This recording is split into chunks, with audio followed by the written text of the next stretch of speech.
Treasury Secretary Scott Bessent said President Trump's reciprocal tariffs, or tariffs, in response to another country's tariffs, are still expected to take effect on April 2nd.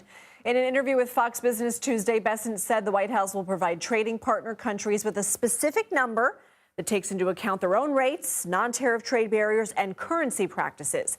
The secretary added the Trump administration will then pursue negotiations with those countries.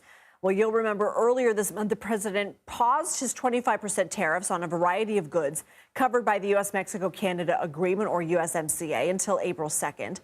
An additional 10% tariff on Chinese products is currently in effect, as well as a 25% tariff on all steel and aluminum imports.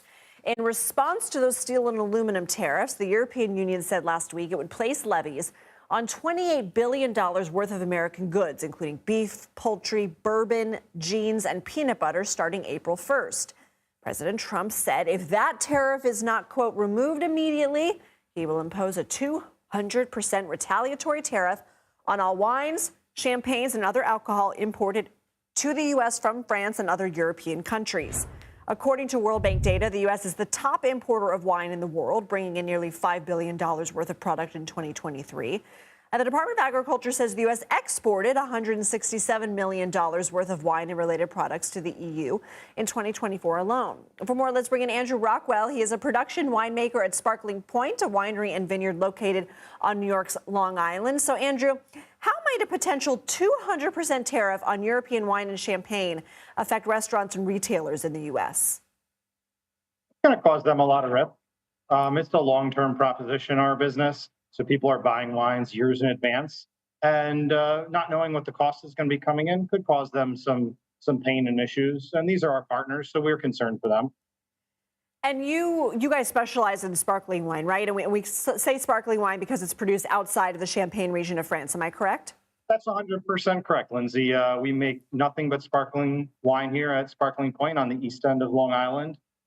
Exclusively method champenois, we'll call it, or method traditionnel, where everything is fermented in the bottle. So in the same style you would see there with the similar grapes that we would grow in champagne. And so President Trump said last week, quote, this will be great for the wine and champagne business in the U.S. Will it? That's hard to say. We can't really ever predict for sure. Are the tariffs going to be 200%? Are they going to be 25%? We hope this is at least a moment of discovery for people who love champagne, who are interested in sparkling wine, and don't really know much about domestic producers. Here on the east end of Long Island, in New York in general, we have a wonderful, cool climate. It allows us to great acidity, great finesse in our wines. So we hope this is a time when people can look and see what's right in their back door and see how wonderful these wines are and also how price competitive they are. If the idea is to encourage more domestic production of sparkling wine, you know the cost, time, the effort that goes into changing production methods. Is that feasible for other winemakers? In the long term, yes. But let's say you want to plant a new vineyard, for instance. It's going to take you at least 3 years to see any grapes. When we make our very particular sparkling wine, it's going to take as long as 3 years from when the grapes are picked to when we even see that bottle on the shelf. So you're talking about really maybe a 5 to 6 year proposition. Wow. Our most prestigious wines even age 8 years before we release them. So short-term tariffs, short-term political situations, it's really hard to move that needle for us in a short-term perspective. I have about a minute left with you, but what are your overall concerns for your industry at a time when everything is coming in so fast and furious and there's so much uncertainty? Our whole industry is small and it's really interconnected. We're all partners. We all try to work together. And if one of our partners is hurting, we all potentially feel it.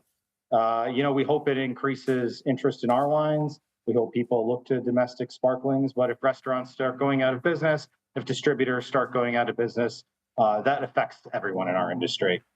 Well, Andrew Rockwell, we hope that people will come. Oh, please finish your thought. So we hope people come and we hope that people will come to East End of Long Island, see all the wonderful wineries out here. And maybe they didn't even know we made wine in New York and didn't even think about domestic sparkling before. So hopefully we've got at least those things that people can think about. Well, Andrew Rockwell, we appreciate your time and good luck to you. All right. Thank you very much.